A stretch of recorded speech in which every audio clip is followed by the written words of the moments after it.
E hoje, confesso para vocês que nesse tempo que Deus tem nos dado de buscar santidade, Deus tem feito algumas coisas, acelerar o coração, mudar um pouco o nosso ritmo de vida. E isso traz um confronto, traz algumas coisas que são difíceis de falar, são difíceis de viver. E eu confesso para vocês que estou bastante nervosa, porque essa palavra que Deus me deu chacoalhou muito a minha vida. E eu briguei muito com o Espírito Santo para ministrar e falar: Deus, isso é muito sério. Tem misericórdia da minha vida e tem misericórdia da igreja do Senhor. Mas eu vi o quanto doce o Espírito Santo é, e nos consola, nos conforta e nos dá ousadia de saber que a palavra de Deus é real, viva, poderosa e é para hoje. Amém? Então, Deus falou comigo que é tempo de reforma. Reforma no templo. Então, eu gostaria que você pudesse falar aí para a pessoa do seu lado: tempo de reforma. Todo mundo que já passou por uma reforma, seja na sua casa, em algum lugar, sabe que nem sempre construção, reforma é legal, não é verdade? Tem gente que fala: olha, esse negócio de reforma é o quê? Uma dor de cabeça, não é fácil construir, né? Mexer com algumas coisinhas. Tem gente que fala: olha, é melhor até começar a construir do zero do que você pegar uma casa e tentar reformar. Mas quando nós falamos a reforma do templo, Deus está nos direcionando como templo do Espírito Santo. Sou eu e é você. Nós somos o templo do Espírito Santo. Falar de um ano de santidade e avivamento mexe muito com a gente. Não sei quantas pessoas ouviram o pastor Gilson falar isso, mas não sei se outro pastor também já mencionou. Mas quando o ano passado o pastor Gilson juntou a equipe e pediu para que nós pudéssemos em oração, sem falar um com o outro, orássemos para aquilo que o Espírito Santo nos direcionasse para esse ano como igreja, porque Deus já estava falando com ele e ele queria que a equipe toda estivesse unida no mesmo espírito. E ele pediu que a gente não conversasse uns com os outros e mandasse só para ele aquilo que o Espírito Santo estava falando em 2 palavras. Isso foi muito gostoso, cada um mandou, e ele disse que todos mandaram santidade e avivamento. Isso é muito gostoso, porque eu vejo que é o Espírito Santo nos conduzindo, nos direcionando para um tempo onde a igreja precisa voltar para a palavra de Deus, onde a igreja precisa viver a palavra de Deus.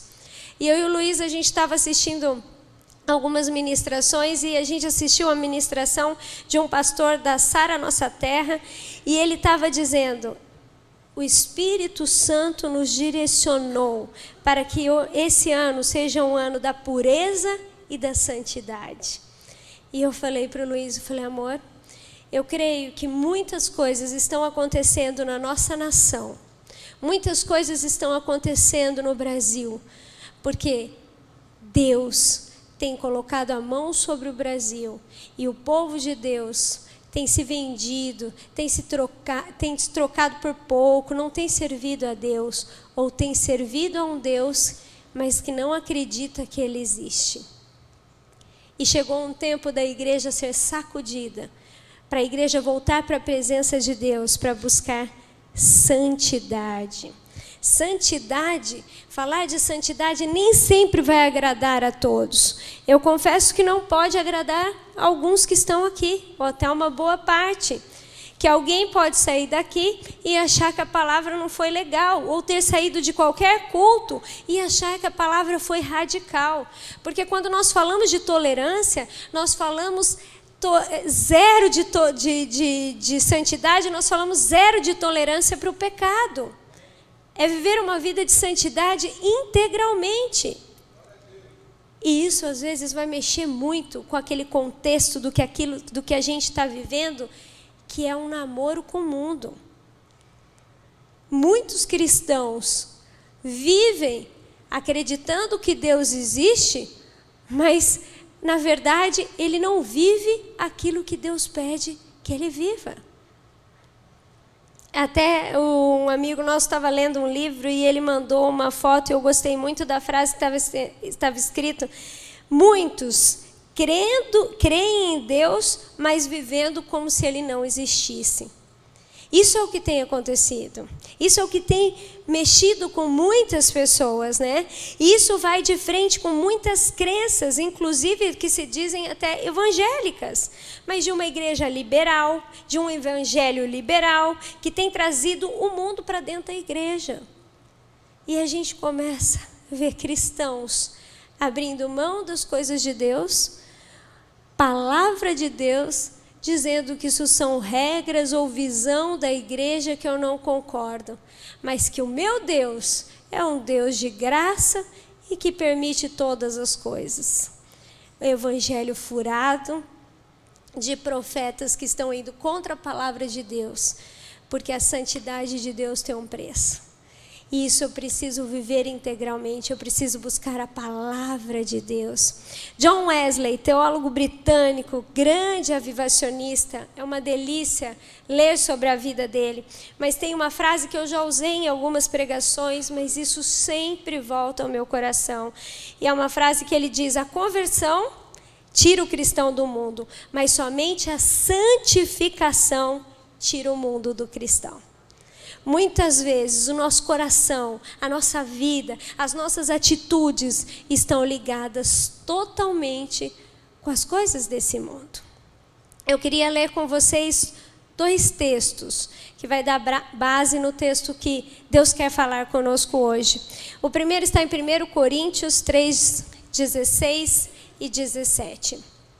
Diz assim: vocês não sabem que são santuário de Deus e que o Espírito de Deus habita em vocês? Se alguém destruir o santuário de Deus, Deus o destruirá. Pois o santuário de Deus, que são vocês, é sagrado. Depois nós vamos ler 1 Coríntios 6, 19 e 20. Acaso não sabem que o corpo de vocês é santuário do Espírito Santo que habita em vocês, que lhes foi dado por Deus e que vocês não são de si mesmos? Vocês foram comprados por alto preço, portanto, glorifiquem a Deus com o seu próprio corpo. Você é santuário de Deus. Com o seu corpo, com a sua vida, você precisa declarar que Cristo vive em você. Isso é tão sério que a gente começa a viver para Cristo, vindo para a igreja, participando de muitas coisas, mas quando a gente precisa viver na prática aquilo que a palavra de Deus vive, nós não conhecemos a palavra de Deus, não temos tempo com Deus para ouvir a sua palavra, para entender a sua palavra. E isso começa a viver de uma forma superficial, sem profundidade com Deus, em saber o que é buscar a santificação na presença do Senhor. E enquanto eu estava orando, Deus falou comigo e trouxe um texto que eu confesso, eu não sou mestre como meu amigo Yuri é. Ele me ensina muito, eu falo para ele: me ensina, pastor. Mas tem textos na palavra de Deus que você entra e fica: Senhor, qual o contexto disso? O que o Senhor quer trazer para a igreja? E foi uma luta, umas 3 semanas lutando com o Espírito, para que Deus falasse comigo o que Ele queria para a igreja através desse texto. E esse texto está em Ezequiel capítulo 8. Se você puder abrir a sua Bíblia ou acompanhar, a gente vai colocar aqui. Mas presta bastante atenção nesse texto, porque o Espírito Santo vai falar com a gente. No 5º dia do 6º mês, do 6º ano do exílio, eu e as autoridades de Judá estávamos sentados em minha casa, quando a mão do soberano, o Senhor, veio sobre mim. Olhei e vi uma figura como a de um homem, do que parecia ser a sua cintura para baixo. Ele era como fogo, e dali para cima sua aparência era tão brilhante como metal reluzente. Ele estendeu o que parecia um braço e pegou-me pelo cabelo. O Espírito levantou-me entre a terra e o céu, em visões de Deus, e ele me levou a Jerusalém, à entrada da porta norte do pátio interno, onde estava colocado o ídolo que provocava o ciúme de Deus. Pode continuar. É até o 18.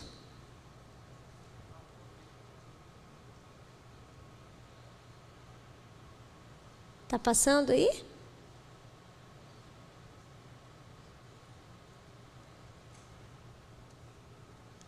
Bom, vou abrir aqui então. Vai até o 18. Se colocar aí também, me ajuda.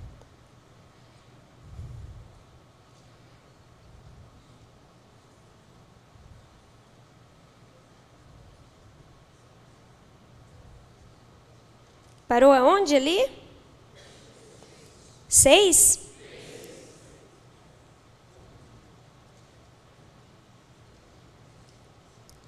Colocado o ídolo que provoca o ciúme de Deus. E ali diante de mim estava a glória do Deus de Israel, como na visão que eu havia tido na planície. Então ele me disse: Filho do homem, olhe para o norte. Olhei para o lado norte e vi junto à porta do altar o ídolo que provoca o ciúme de Deus. E ele me disse: Filho do homem, você vê o que estão fazendo? As práticas repugnantes da nação de Israel, coisas que me levarão para longe do meu santuário? Mas você verá práticas ainda piores que estas. Em seguida me levou para a entrada do pátio. Olhei e vi um buraco no muro. Presta atenção nisso.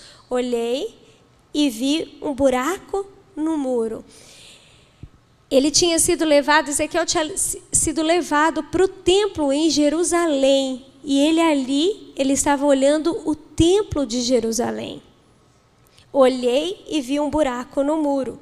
Ele me disse: Filho do homem, agora escave o muro.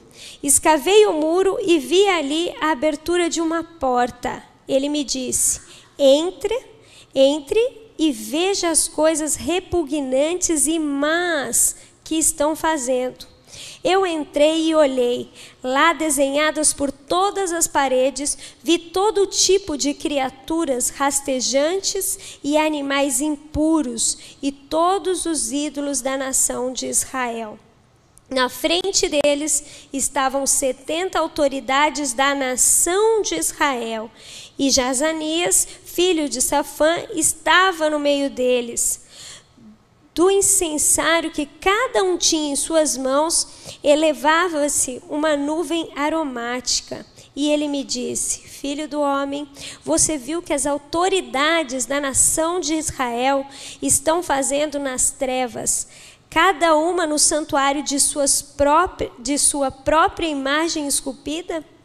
Elas dizem: o Senhor não nos vê, o Senhor abandonou o país. E de novo disse: você os verá cometer práticas ainda mais repugnantes. Então ele me levou para a entrada da porta norte da casa do Senhor. Lá eu vi mulheres sentadas chorando por Tamos. Ele me disse: você vê isso, filho do homem? Você verá práticas ainda mais repugnantes do que esta. Ele então me levou para dentro do pátio interno da casa do Senhor.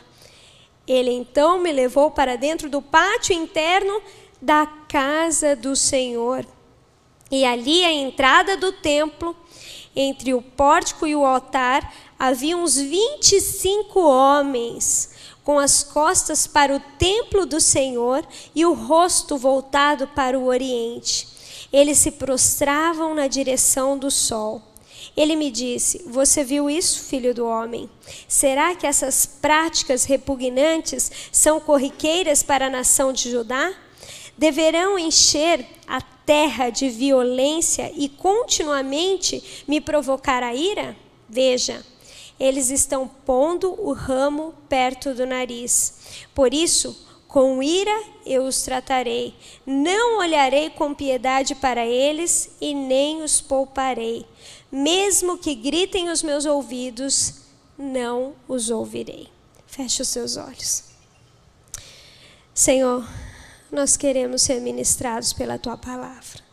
Nós queremos Te agradecer porque temos livre acesso em ouvir da Tua palavra, em falar da Tua palavra, mas nós queremos praticar a Tua palavra e entender que ela caia no nosso coração, ó Deus, naquilo que é necessário. O Senhor conhece cada um aqui, o Senhor conhece a Tua igreja, e por isso nós Te pedimos, vai além de mim, vai além do nosso entendimento, da nossa falta de conhecimento, que o Teu Espírito Santo ministre aos nossos corações, para que possamos ser tocados pelo Teu Espírito, tratados pelo Teu Espírito, avivados pelo Teu Espírito e santificados na Tua palavra.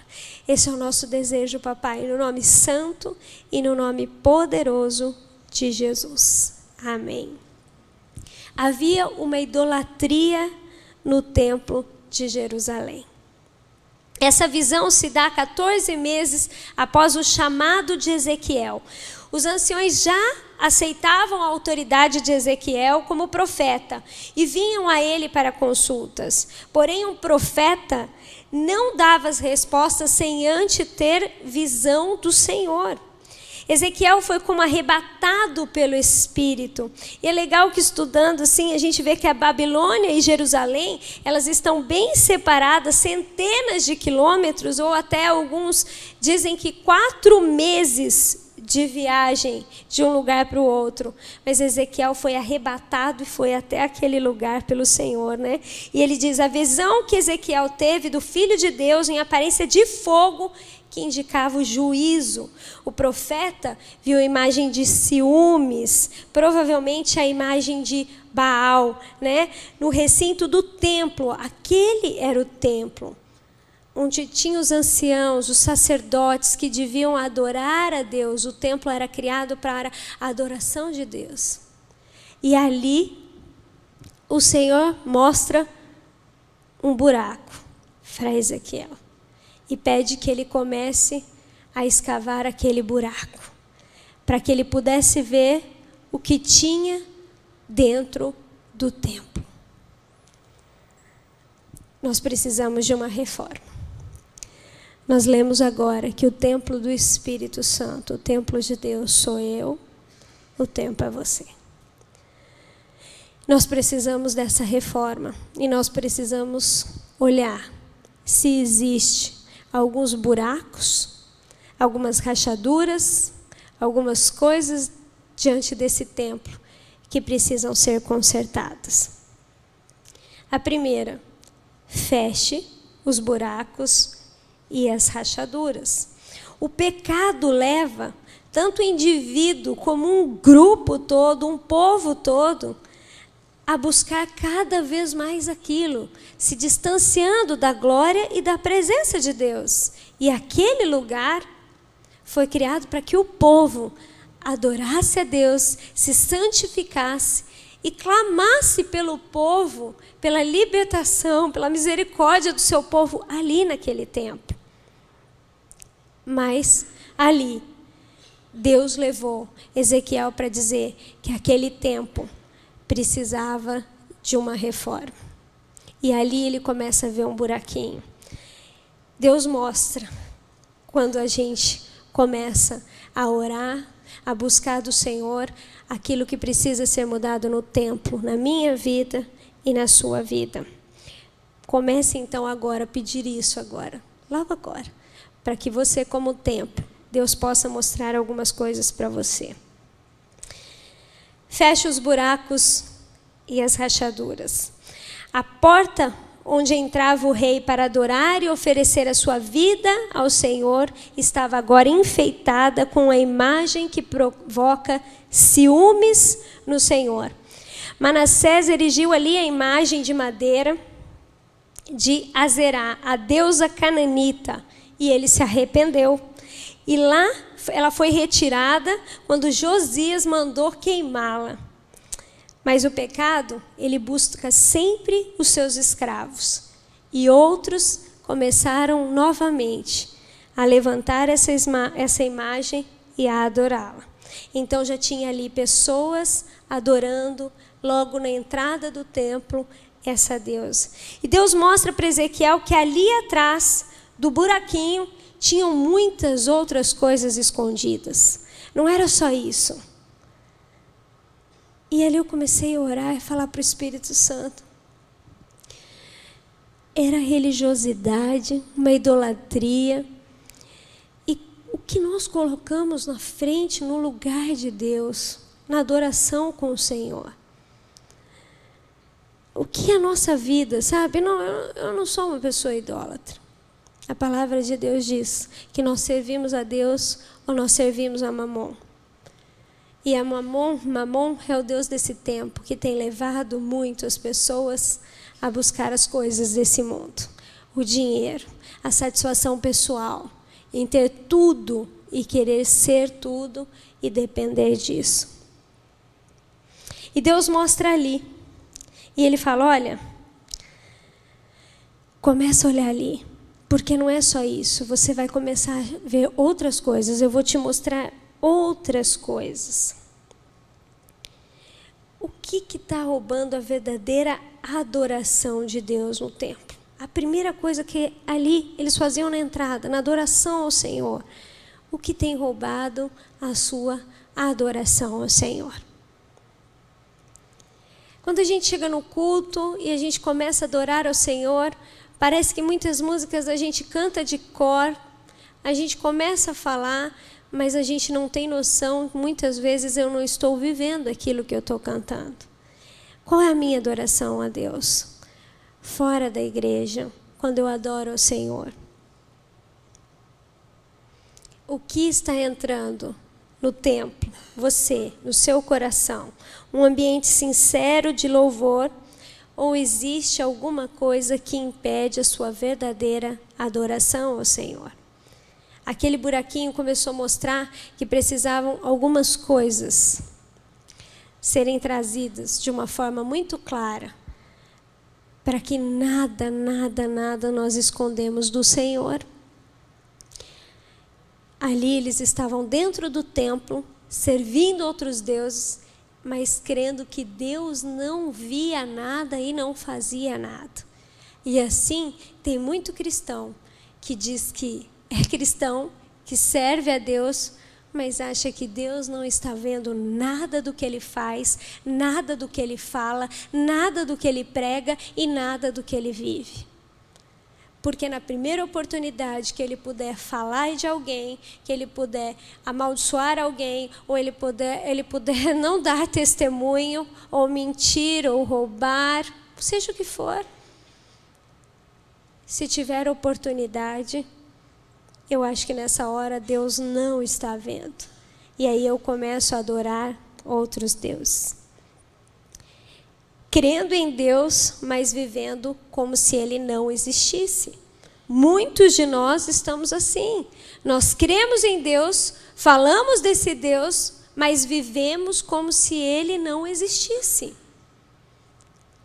Porque quando eu falo que algo é pecado e eu dou nome ao meu pecado, para alguns não. É a graça de Deus que basta, o restante a gente pode viver a nossa vida normalmente. E sabe, falar de santidade não é fácil. Porque primeiro é a nossa vida que é colocada diante de Deus como um farol. Eu briguei muito com o Espírito Santo, falando, eu preciso muito para ser tratado. E eu falei, Deus me perdoa, porque quantas vezes eu estou servindo ao Senhor, mas eu estou buscando as coisas desse mundo. esse mês de janeiro a gente passou por muitas lutas na saúde com os meus filhos. E nessa correria para lá, para cá, eles têm passado por algumas coisinhas que a gente está lutando em oração. Algumas coisas começaram a acontecer na nossa casa.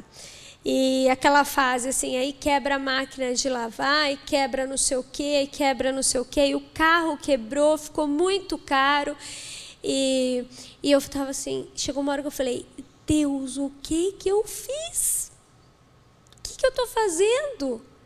Eu falei, o que está acontecendo? Eu falei, meu Deus, eu estou te servindo, eu estou te buscando. E tanta gente que não está te buscando, não sei o quê, que parece tão feliz, tão animado, tudo dando certo. E eu lembro que nessa semana, assim, com muita luta e questionamento, e aquela luta espiritual mesmo, o carro estava no concerto e a gente pediu o carro emprestado da minha irmã para levar as crianças numa festinha. E do nada, o Luiz Otávio parou no semáforo, e na hora que ele parou no semáforo, veio uma pedra do inferno. E aquela pedra veio com tudo, pá, bateu no vidro. Eu só vi o vidro fazendo assim. Eu falei, da onde essa infeliz veio? Aí eu olhei para lá, olhei para cá, não tinha nada, não tinha uma construção, não tinha casa. Aí o Luiz ia parar o carro, eu falei, amor, não para, porque vai que alguém jogou para a gente parar o carro, pode ser um assalto, não para o carro. E aí o Luiz continuou, e eu olhei, eu vi o tamanho da pedra, vi a pedra caindo, assim, eu falei, aí o Luiz, né, meu marido muito de Deus, glória a Deus por isso, falou, amor, isso foi um livramento do Senhor, se essa pedra pega bem no meio do vidro, eu acho que entrava. Eu falei, que livramento? Eu só se a pedra tivesse passado direto. Aí ele, amor, não sei, eu falei, o que a gente vai fazer? Ainda pego o carro da minha irmã, ainda vou ter que devolver com o vidro quebrado. E eu estava muito triste, fiquei no aniversário que as pessoas deviam estar, essa menina é muito antipática, eu não conseguia falar com ninguém, não conseguia olhar para ninguém, e aquilo angústia. E aí eu falei para ele, você devolve o carro e fala com a minha irmã, eu não quero nem ver a minha irmã, por favor. Mas amor, eu falei, não quero nem ver, vai lá. E ele foi levar o carro, e aí eu fui ter o meu tempo com Deus. E ali eu comecei a falar com Deus, e muito chateada com Deus. Deus, mas por que isso? Por que aquilo? Por que isso? E aí na hora o Espírito Santo só disse uma palavra para mim, Abacuque. Aí eu entendi, né? Como o livro de Abacuque é curtinho, 3 capítulos, eu peguei ali meu celular, abri em Abacuque, e ali estava as minhas lamentações, o meu choro, algumas indignações, mas também a oração final de Abacuque, onde Deus queria que eu fizesse aquela oração. Se você nunca leu o livro de Abacuque e quiser ler, é uma bênção. E ali Deus falou muito comigo, e o Espírito Santo falou comigo. Viva de forma que Deus existe. Tira toda a incredulidade. O que você está buscando? Qual é a tua prioridade? Você acha que eu sou Deus enquanto tudo está dando certo? Eu só sou Deus se você consegue fazer aquilo que você quer? Eu só sou Deus se o seu carro está perfeito e se você pode trocar de carro? Eu sou seu Deus só se seus filhos estiverem com saúde? E naquela hora eu falei, não. Ainda que a figueira não floresça, ainda que a videira não dê o seu fruto, eu servirei ao meu Senhor. E eu comecei a fazer essa oração e pedir que o Espírito Santo de Deus me renovasse. Mas sabe o que é isso? É olhar para o templo. Como está a nossa adoração ao Senhor? Como está a nossa adoração ao Senhor? Gente, não é só mulher que chora, o pastor Gilson chora. Então, há liberdade no Espírito para que isso aconteça nessa igreja. Glória a Deus por isso. É nada, gente, são lentes de contato. E o Espírito Santo começou a falar comigo. Feche as brechas, feche as rachaduras, Porque a murmuração, a incredulidade vem do inferno. E você não pode adorar um Deus e pregar um Deus que você não vive na sua vida, na prática.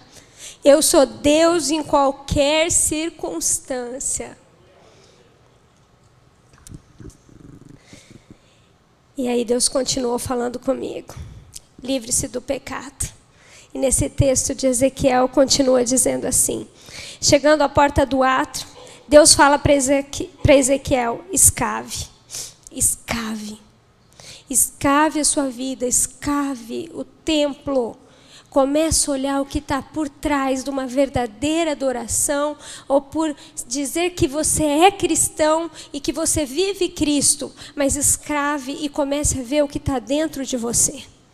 Porque eu vejo, eu sei o que está dentro de você. E não importa o que você aparenta perto dos outros, ou o que você importa perto das pessoas, porque o mais importante é quem você é diante de mim. Porque qualquer um pode enganar o outro. Mas vai chegar um tempo em que a gente vai precisar ser verdadeiramente aquilo que a gente vive. E isso é real. Isso já está vindo muito forte sobre a igreja do Senhor. Por isso que nós estamos vendo cristãos negociando a sua fé por dinheiro. Onde a gente vê no governo quantos cristãos que a gente fala, meu Deus, que vergonha. Mas aí a gente, como cristão, começa a xingar cada um. Xingar o povo de Deus, xingar a igreja, se distanciar do Senhor. E a gente foca nas pessoas, no pecado, e começa a tirar os olhos da cruz, de quem Deus é e para aquilo que Ele tem nos chamado. Para olhar dentro de nós aquilo que a gente tem vivenciado. E aí ele começa, assim você terá acesso a essa câmara de terríveis pecados. Ali o profeta presenciou algo terrível. Na parede estavam entalhados e esculpidos em relevo desde cobras até escorpiões e ídolos. Era uma típica idolatria das religiões egípcias, cananitas e babilônicas. Coisas que eles já tinham passado, coisas que eles sabiam, estavam sendo levantadas novamente. Mas o que chama atenção, o que o Espírito Santo foi mostrando ali para mim, os homens notáveis, pessoas que estavam envolvidas no templo, líderes, pessoas que estavam ali dentro do templo, servindo o tempo inteiro. Você que lidera, que está falando de Cristo, você que é exemplo em qualquer lugar. E essas pessoas estavam envolvidas e participavam daquela idolatria. Eles também conheciam a Deus. Eles sabiam quem era Deus, mas eles viviam como se Deus não existisse. E você? Você acredita em Deus, mas você vive como? Você vive como se Ele existisse? Você lembra que de Deus você não esconde nada? Que tudo está patente nos olhos de Deus? O que você fala, o que você pensa?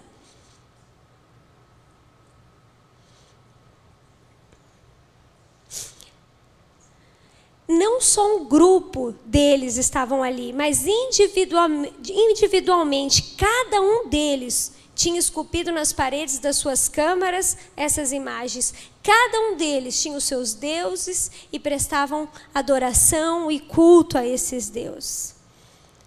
A nossa câmara secreta. Cada um deve olhar para si e limpar toda a idolatria. Sabe o que é idolatria? É tudo que está no lugar de Deus. Tudo. Tudo. E sabe o que a gente começa a vivenciar? O que é a prioridade da minha vida? O que é o centro da minha razão de eu viver? Eu tenho conversado com pessoas que elas estão tão desesperadas por causa da crise, por causa disso, por causa que eu não consigo isso, porque eu não tenho isso, ou porque eu quero ser um profissional, eu tenho que largar, eu vou largar a célula, eu preciso sair da igreja, eu estou mudando de cidade, eu preciso de dinheiro, eu preciso disso, que a gente começa a viver uma ansiedade pelas coisas do mundo, que a gente começa a buscar mais o mundo do que as coisas de Deus, do que aquele que pode suprir as nossas necessidades, as nossas dificuldades e mudar a nossa vida. E sabe o que a gente começa a ouvir? Um bando de cristão que diz que conhece a Deus, mas vive como se Ele não existisse. Sabe por quê? Por quê? Deus me dá graça, esse negócio de célula, esse negócio de discipulado, esse negócio de visão na igreja, de estar lá na igreja, de ouvir isso ou aquilo que o pastor está pregando ou está falando, vai para a palavra de Deus. Vai viver a palavra de Deus. Mas sabe o que acontece? Para a gente servir a Deus e não servir a Mamon, nós precisamos dar tempo para Deus. Mas sabe quem que a gente está servindo? Mamon. Porque eu estou correndo atrás das coisas desse mundo. Eu não estou falando que você não tem que trabalhar, que você não tem que se esforçar. Não, não é nada disso, não me entenda errado. Eu estou falando qual é a prioridade da sua vida, aquilo que você tem gastado tempo, aonde está o seu coração. Você é templo do Espírito Santo. Mas Deus tem se alegrado com o templo? O que está dentro de você? O que você tem falado? O que você tem pensado? O que você assiste quando ninguém te vê? O que você acessa na internet, no seu computador, quando ninguém está vendo? O que você está conversando com o seu amigo sobre mulher que você acha que Deus não está ouvindo? Que tipo de mulher você está esperando receber que você acha? Maridos, estão investindo tempo dentro de casa com a sua esposa, só tem reclamado, ou vice-versa. A gente está vivendo como se Deus existisse, buscando realmente ser santos, porque quando nós vamos para a palavra de Deus, e a gente escuta Deus falando, santificai-vos. Marido, cuide da sua esposa como Cristo cuida da igreja. Aquele que mentia, não minta mais. Aquele que roubava, não roube mais. E a palavra de Deus vai tirando de nós tanta casca, tanta coisa, que quando a gente vê uma incredulidade tão grande, que nós estamos aqui com o nosso templo diante de Deus, mas tem buraco, tem rachadura, tem coisa para ser consertada. E com o pecado, a gente não brinca não. O pecado tem que dar nome. E sabe o que o Espírito Santo fez comigo? O Espírito Santo falou, reconhece. Qual foi o seu pecado agora? E eu comecei a orar. Falei, Deus, eu quero te pedir perdão. Eu quero te pedir perdão porque eu invejei. Eu invejei o mundo. Eu invejei pessoas que estão vivendo, buscando essas coisas e parecem que elas são mais felizes do que eu. Eu não quero inveja na minha vida. E Deus falou, dá nome ao pecado. Eu falei, eu quero tirar toda a incredulidade. Porque eu falo que o Senhor é Deus, mas na hora que eu tenho que ver o Senhor ser Deus, é só se as coisas estiverem perfeitas, corretas, do jeito que eu acho que é. Porque estão pregando um evangelho de prosperidade, um evangelho que Deus pode estar tudo, que Deus pode fazer tudo, que Deus tem tudo, que Ele é o dono do ouro e da prata, mas ninguém está pregando um evangelho que a cruz de Cristo custa caro, um alto preço, e não é para qualquer um. E a gente começa a deixar com que essas coisas do mundo comecem a tirar de nós quem Deus é. Quando o Yuri falou sábado sobre os heróis da fé, eu tinha orado na semana e falado para o Senhor, Senhor, como é fácil a gente olhar para alguém bem sucedido e dizer que ele serve ao Senhor, que ele tem tudo porque ele é fiel ao Senhor. Mas quando a gente olha para os heróis da fé, eles tinham tudo porque eles tinham o Senhor. E eu lembrei de Estevão, quando o Yuri falou dos heróis da fé, eu lembro que eu orei e falei, Deus, Estevão, como foi a vida de Estevão, um homem tão cheio do Espírito, cheio de autoridade, mas como Estevão morreu. Ele viu a glória do Senhor. Ele viu a glória do Senhor. Mas ele estava sendo apedrejado quando ele viu a glória do Senhor. Deus quer levantar uma igreja que não está buscando o Senhor pelo que Ele pode dar, pelo que Ele pode fazer. Deus quer verdadeiros adoradores, aqueles que vão se levantar para ser santo, para viver uma vida de santidade e para pregar isso com a sua vida, com o seu viver. Isso tem que ser real. Dê nome ao seu pecado. A Bíblia diz que Jesus está pronto para nos perdoar, mas nós precisamos confessar o nosso pecado. Dar nome e dizer: eu não quero, eu quero uma vida santa. Vai ser difícil, porque muitas pessoas vão olhar para você e vão te julgar. Vão achar que você está doido, vão achar que você é religioso, vão achar que você só pensa em você e que esse não é o amor de Deus. Mas eu vou te falar uma coisa: não negocie com o pecado. Eu não esqueço de uma mensagem que o pastor Gilson pregou há muitos anos atrás, e o título era: o pecado é um hóspede folgado. Você começou com pequenas brechas, um buraquinho. Quando você vê a sua vida está um estrago, está arrebentada, e você está vivendo para Deus. Não. Dê nome ao pecado. Santifique-se. Comece a buscar de Deus aquilo que precisa ser retirado da sua vida, para que Deus se torne a prioridade. Para que o templo, como a gente leu aqui, vocês são o templo do Espírito Santo. E o que vocês fazem com o corpo de vocês, Deus está olhando. Deus está vendo. Nada está oculto aos olhos de Deus.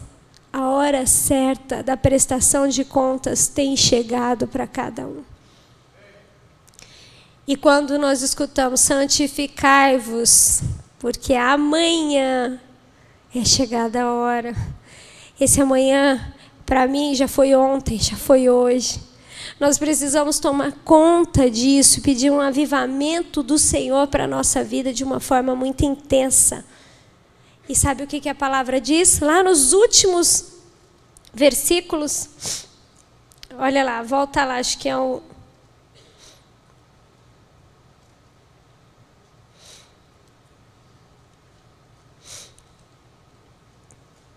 Olha lá, a partir do 17. Ele me disse: você viu isso, filho do homem? Será que essas práticas repugnantes são corriqueiras para a nação de Judá?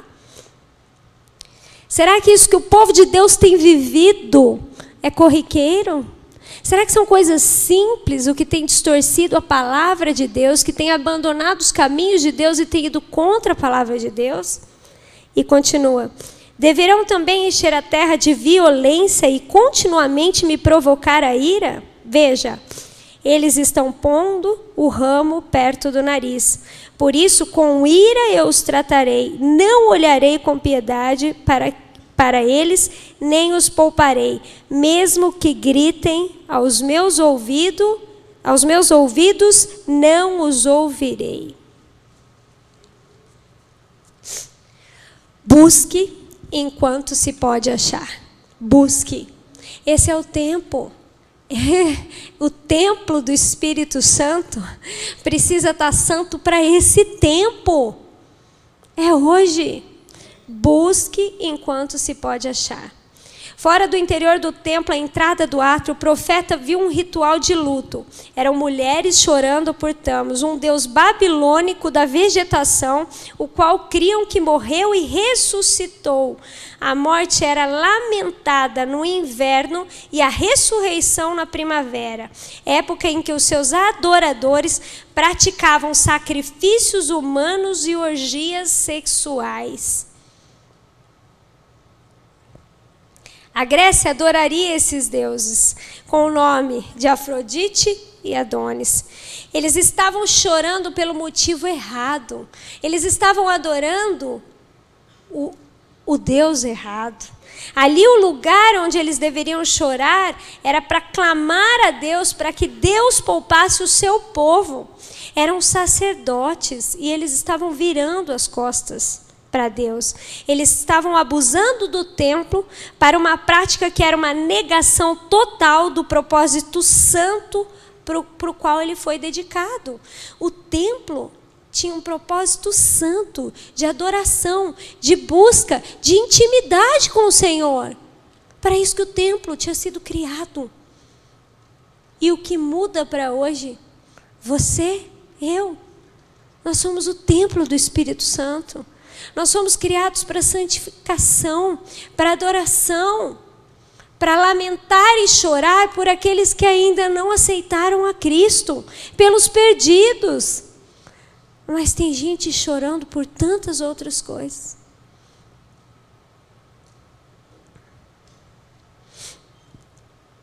Será que nós estamos servindo a Deus ou servindo a Mamon? Se você fizer uma autoanálise daquilo que você tem buscado mais as coisas desse mundo, as coisas para ter, para ser, ou do que realmente de dar.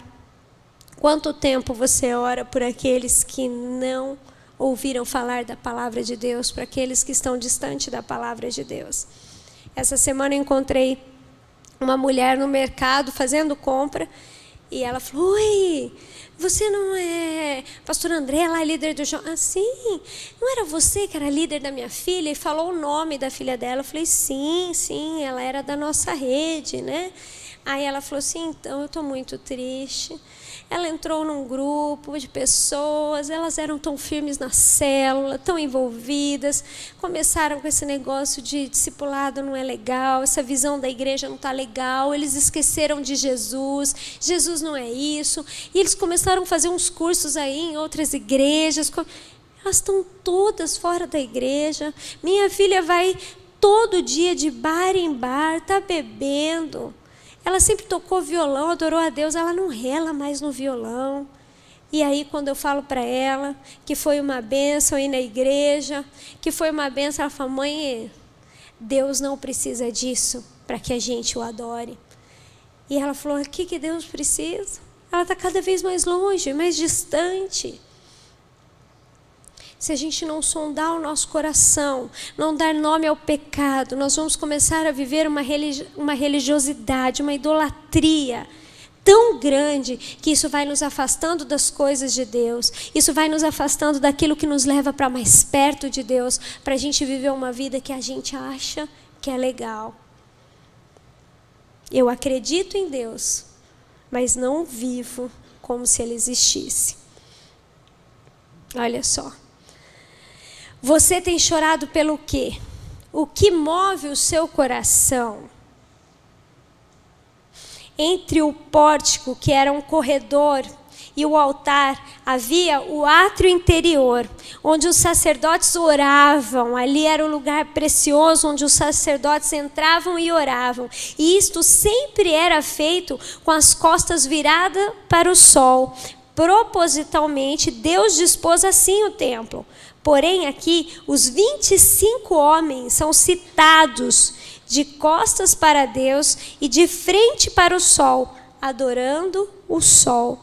Como era o próprio ritual zoroástrico, que seguravam os ramos enquanto oravam ao sol. Olha só, gente, que coisa louca.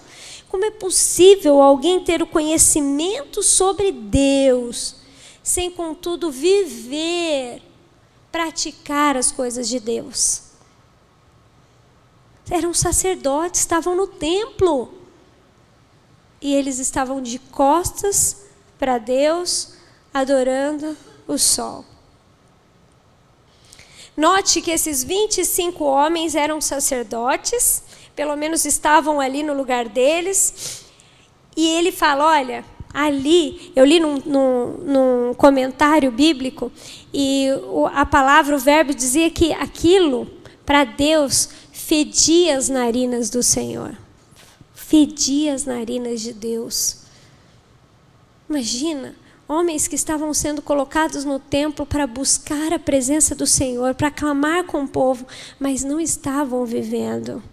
Falei, Deus tem misericórdia de nós. A gente está vivendo realmente um Deus vivo, santo, poderoso? Para quem você tem adorado? Para quem você tem prestado culto? Para quem você tem entregado a sua vida, os seus melhores dias, o seu tempo? A idolatria fede as narinas de Deus. A idolatria é tudo que é colocado no lugar de Deus. O que você tem colocado no lugar de Deus? Eu sei que não é fácil, sabe, gente? Vocês talvez possam sair daqui e não deixar essa palavra cair no coração. Mas se vocês foram pro pé de Cristo, para a cruz de Cristo, e falar, eu preciso do Senhor. Eu preciso de uma reforma no meu coração, na minha vida. Eu preciso de santificação. Eu não quero mais viver as coisas desse mundo. E Deus fez isso comigo, de uma forma muito gostosa, para ver que em muitos momentos eu não estava adorando e nem servindo a Deus.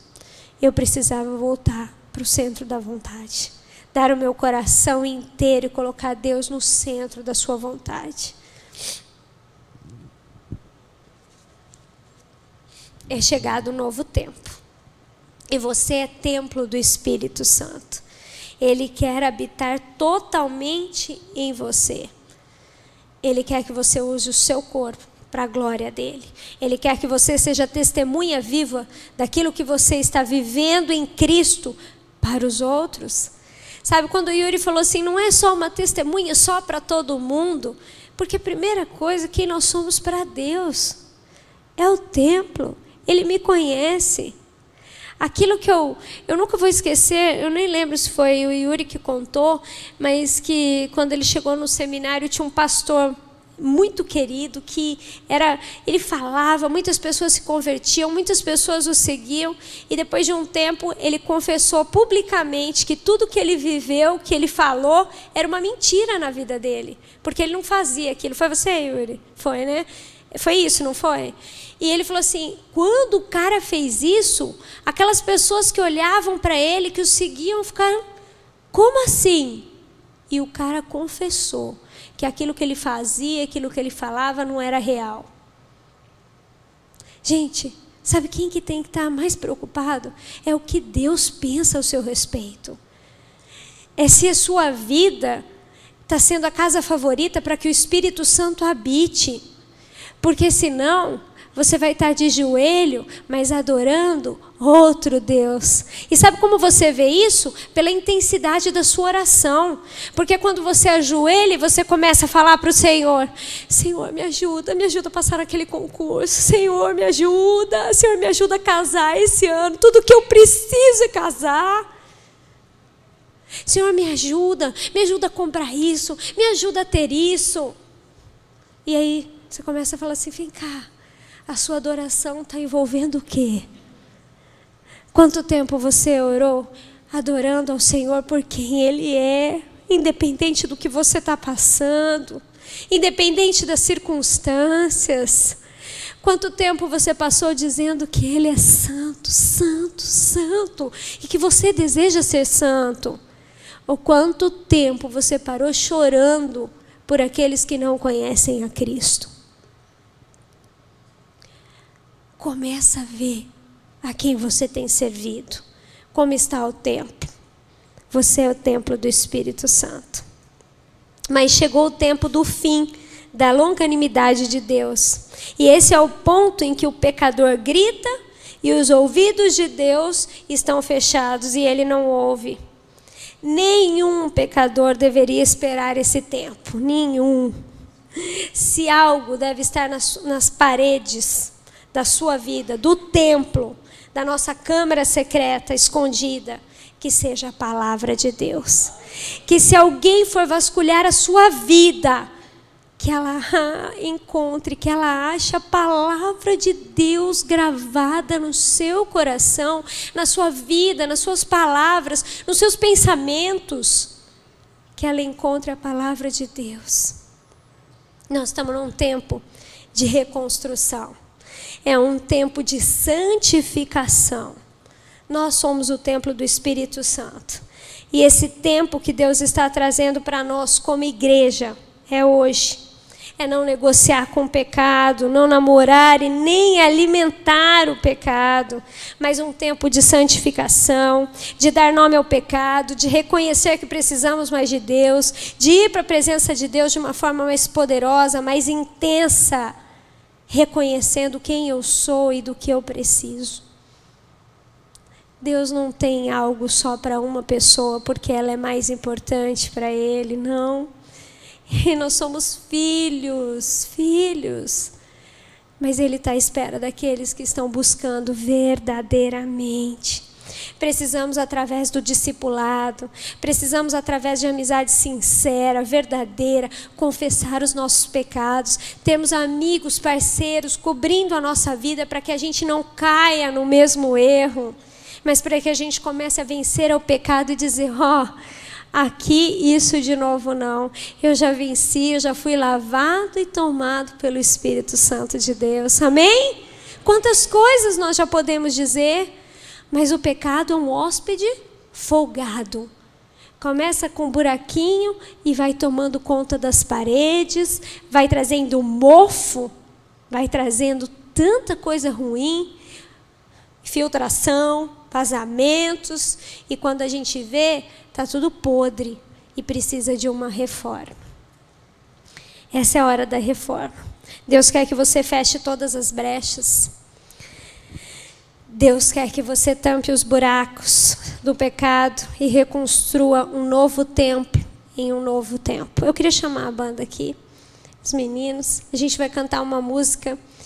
Essa música Deus está falando muito comigo, com o Luiz. Tem sido a trilha sonora das últimas semanas na nossa vida.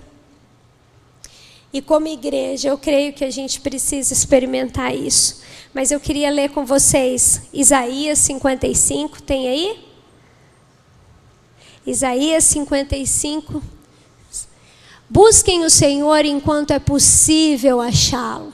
Clamem por Ele enquanto está perto. Que o ímpio abandone o seu caminho e o homem mau os seus pensamentos. Volte-se a Ele, para o Senhor, que terá misericórdia dele. Volte-se para o nosso Deus, pois Ele dá de bom grado o seu perdão. Amém? Busque o Senhor. Esse é tempo de buscar ao Senhor, é tempo de se derramar diante do Senhor, de se apaixonar novamente por Ele, pela Tua palavra, de convidar o Espírito Santo e termos um novo encontro. E eu vou te dizer, talvez o primeiro encontro com o Espírito Santo, porque é na santificação. Tudo que nós ouvimos falar da história dos avivamentos, dos avivalistas, desses grandes homens de Deus, não começaram assim, com um monte de gente buscando, não. Começou de uma vida, de algo que Deus começou de dentro para fora. Não fica esperando ver o avivamento acontecer ali, é ali que está, é para lá que eu vou. Não, começa de dentro para fora.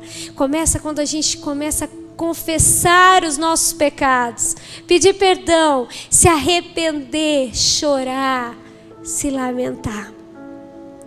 Quando eu estava vindo para cá, o Valdir mandou um texto do pastor Márcio Valadão, e eu parei para ler aquele texto.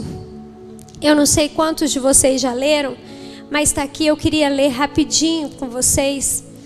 E quando eu comecei a ler, ouvir, o meu coração começou a falar, Deus, é isso que o Senhor está falando, é isso que o Senhor está trazendo de uma forma tão poderosa, tão grandiosa para nós como igreja. E a hora que eu lia, aquilo ia queimando no meu coração, e eu falei, Deus, como Ele está falando tudo do jeito que eu queria falar.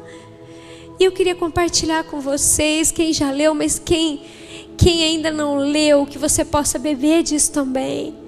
Lá em outra cidade, o Espírito Santo está agindo de uma forma poderosa, dizendo para a igreja, é tempo de santificação.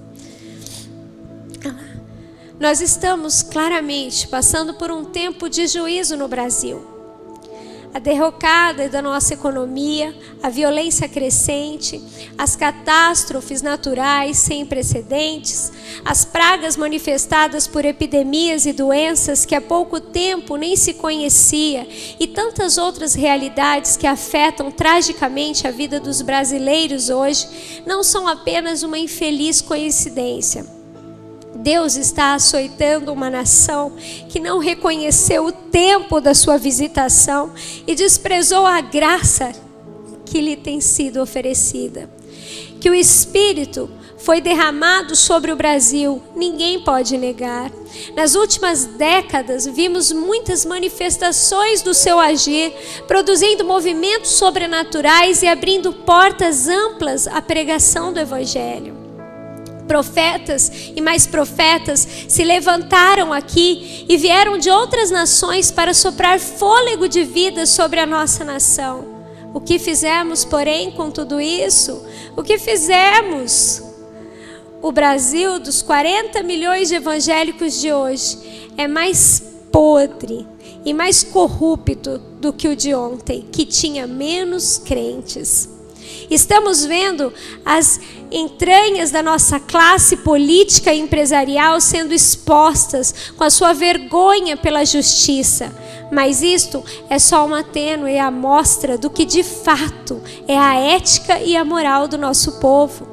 Sim, do nosso povo, pois a desonestidade indecente não é a marca apenas dos políticos, mas de grande parte de nossa população, incluindo pobres e ricos, cultos e indoutos, descrentes e evangélicos. Infelizmente, professar a fé em Jesus não denota mais o compromisso de andar como ele andou. Eu gostaria de dizer outra coisa, mas minha percepção profética não permite. Nossos próximos anos não serão fáceis. De uma forma geral, as coisas vão piorar. Não falo apenas de economia, pois para isso não é necessário ser profeta, mas de tragédias que abalarão as estruturas da nossa nação. Guardem o que estou dizendo. Povos de outras línguas comerão o nosso pão e rirão do nosso luto. Falo em nome do Senhor. Uma leitura de Jeremias 5 pode nos ajudar a enxergar o Brasil de hoje como Deus enxerga.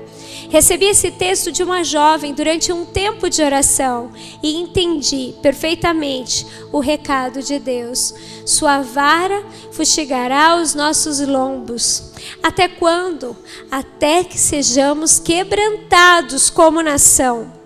Historicamente, quando Deus envia juízo, Ele encontra um remanescente que o busque e que aplaque a sua ira.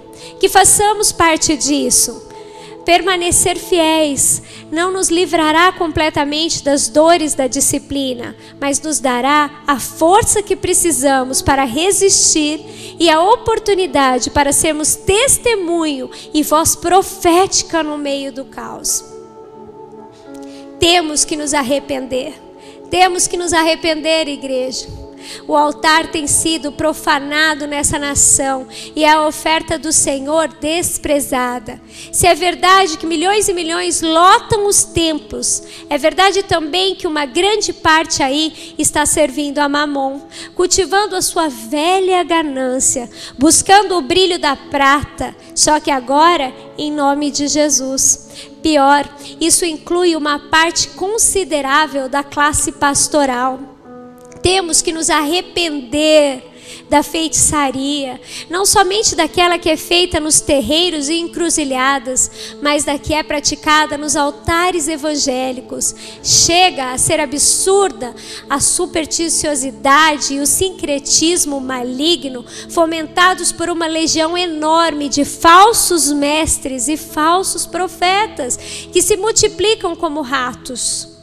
A venda de objetos e rituais como supostos podres miraculosos mistura o comércio como engodo na casa de Deus. Outro dia, assisti um vídeo em que pastores de uma das maiores denominações do Brasil desciam uma mina de ouro para buscar água da prosperidade. Oh Jesus, para ser distribuída ou vendida aos fiéis que certamente, ávidos pelo apelo das riquezas mundanas, nem se dariam ao trabalho de julgar o desvio teológico e de perceber o ridículo a que seriam induzidos. Uma liderança cristã que ilude o seu povo com águas da prosperidade, rosas sagradas e lascas da cruz, não é melhor que os pais de santo, que fazem o mesmo em seus terreiros. Na verdade, é pior. É que a diferença há entre um esotérico que confia no seu patuá e um crente que, ao invés de colocar sua fé em Jesus, recebe um amuleto gospel do seu pastor e o pendura em casa como fonte de proteção. Nenhuma diferença. Temos que nos arrepender da idolatria, não só da que se pratica em procissões e templos consagrados a entidades mortas, supostos santos, que têm boca, mas não podem falar. Há também idolatria às personalidades humanas nas igrejas protestantes, como líderes e artistas sendo alçados pelo povo à categoria de semideuses, acima do bem e do mal. Muitos deles com um testemunho tão sujo que não mereciam admiração nem nos antros do mundo. Como Deus não visitaria com juízo uma nação que, tendo sido apresentada ao Evangelho, segue expondo a sua imoralidade a céu aberto nos carnavais e marchas gays da vida? Nossos governos erotizam crianças em escolas públicas com materiais pornográficos e nossas leis dizem bem-vindo ao homossexualismo e toda forma de perversão sexual. Mas será que esse espírito não está livre para atuar também nas casas das famílias brasileiras e em muitos espaços da própria igreja? Pornografia, adultério, pedofilia, prostituição, pederastia, não mancham também os altares? O que dizer dos pastores e personalidades gospel que estão no segundo ou no terceiro casamento sem argumentos bíblicos que lhes desse tal direito, ou dos que usam o seu feitiço travestido de unção para seduzir ovelhas ao matadouros da imoralidade? Não estou falando de uma nação ignorante. O Evangelho foi apresentado ao Brasil. Muitos do que afrontam a santidade de Deus ou estão na igreja ou passaram por ela e decidiram voltar ao chiqueiro do mundo. Tem misericórdia. A maioria absoluta já, ao menos, ouviu a palavra ou teve a oportunidade de fazê-lo e não quis. Portanto, somos indesculpáveis. Se Jesus proclamou juízo sobre a cidade onde viveu, dizendo: Tu, Cafarnaum, elevar-te-ás porventura até o céu? Descerás até o inferno, porque se em Sodoma se tivessem operado os milagres que em ti se fizeram, teria ela permanecido até o dia de hoje. Se ele chorou sobre Jerusalém, lamentando o fato de que seus filhos seriam entregues à espada, já que ela não reconheceu o tempo da sua visitação, porque seríamos nós poupados, tendo desdenhado tanto da verdade como nação? Obviamente, no meio de tudo isso, há um povo fiel, um remanescente que teme ao Senhor e respeita a sua palavra. Como nos dias de Elias, enquanto Israel era fustigado com a seca e a fome, 7.000 joelhos recusavam curvar-se diante de Baal. Como no cativeiro da Babilônico, Deus encontrou Daniel, Ananias, Misael, Azarias, entre outros, para manter honra do altar. Há muitos crentes e igrejas hoje que, remando contra a maré, permanecem na verdade. Que nos esforcemos para fazer parte desse remanescente, pois é dele que pode brotar de novo a misericórdia. Os próximos anos não serão fáceis, fique você avisado disso. A vara de Deus sobre os lombos do Brasil já começou a arder e será pesada. Não é mero castigo, mas a disciplina de um pai que quer essa nação de volta. Ele é justo em fazê-lo, não questione. Apenas disponha-se a ser um argumento que aplaque a sua ira, a permanecer como uma testemunha fiel no meio das trevas, a chamar pessoas para viverem o verdadeiro evangelho e a interceder como legítimo sacerdote, para que a justiça e a genuína fé cristã possam de fato voltar a prosperar. Não me entendam mal, eu lhe peço. Eu não sou um irresponsável, unindo-me a Satanás para acusar a igreja. Sou parte dela. Eu a amo. Sinto vergonha dos seus pecados, porque eles são meus também. Quero me unir ao Espírito e gemer por ela. Quero ser um argumento para que a esperança e a fé verdadeira, comprometida com a palavra, não se apaguem de vez nessa nação. Ao contrário, que se multipliquem até que possamos virar esse jogo e ver o Senhor reconhecendo a vara da punição. Por favor, junta-se a mim nessa busca. Os próximos anos não serão fáceis para nós, mas há um caminho. Se o meu povo, que por mim se chama, se humilhar e orar e buscar a minha face e se converter dos seus maus caminhos, eu ouvirei do céu e sararei a sua terra. Glória a Deus. É um texto longo, mas é lindo. Palavra de Deus vindo sobre a igreja do Senhor estabelecida em qualquer lugar. Então eu queria te pedir para você se colocar em pé. E enquanto nós vamos ouvir essa música, que você possa colocar diante do Senhor a sua vida, olhando para dentro de si. Você é o templo do Espírito Santo. Veja o que precisa ser reconstruído. Arrependa-se diante do Senhor. Busque santificação. Comece a falar com o Senhor, Ele é real. Busque enquanto se pode achar. Busque o Senhor.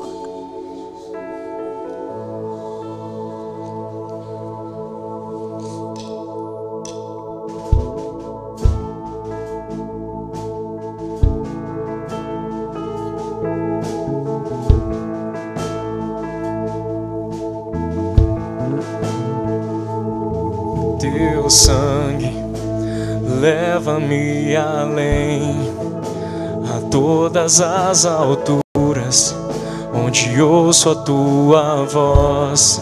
Fala de tua justiça e pela minha vida, Jesus, este é o teu sangue.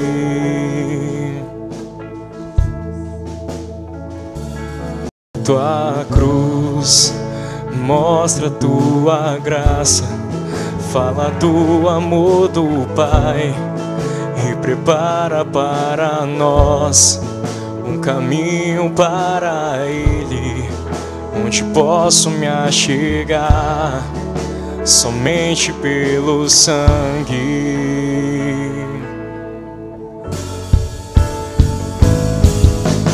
Que nos lava do pecado e nos traz restauração. Nada além do sangue, nada além do sangue de Jesus,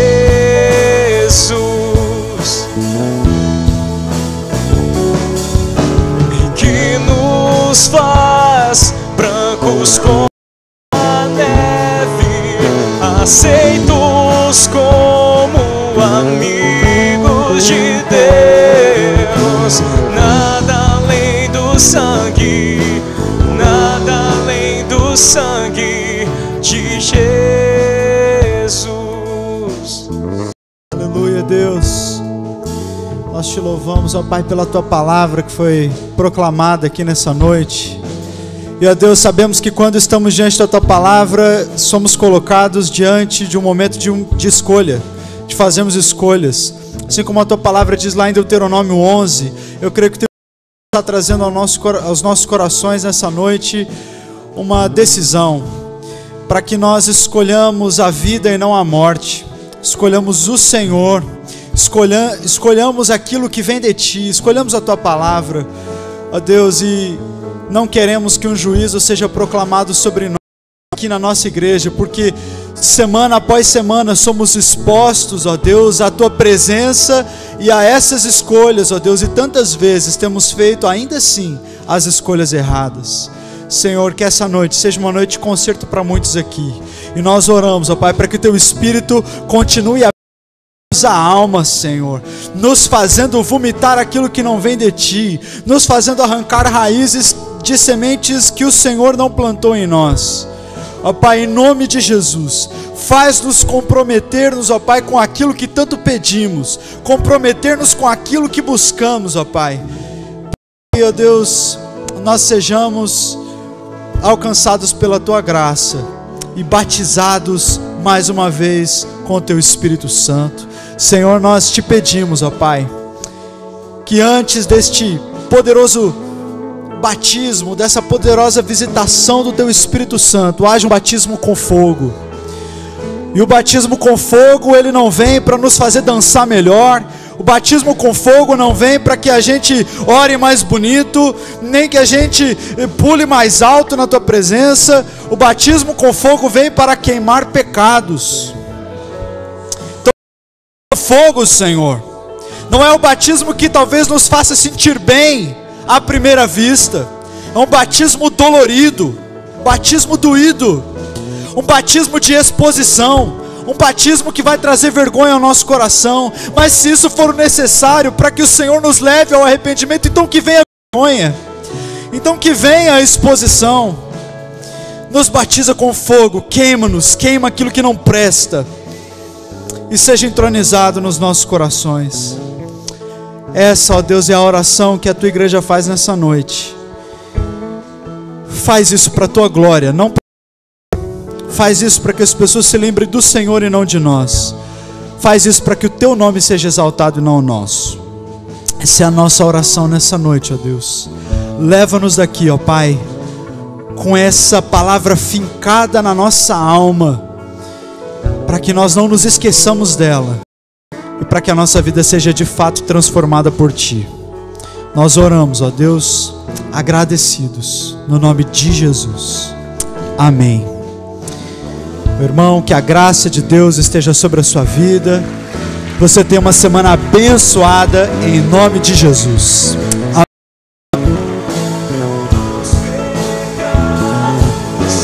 Que nos traz restauração, nada além do sangue, nada além do sangue de Jesus,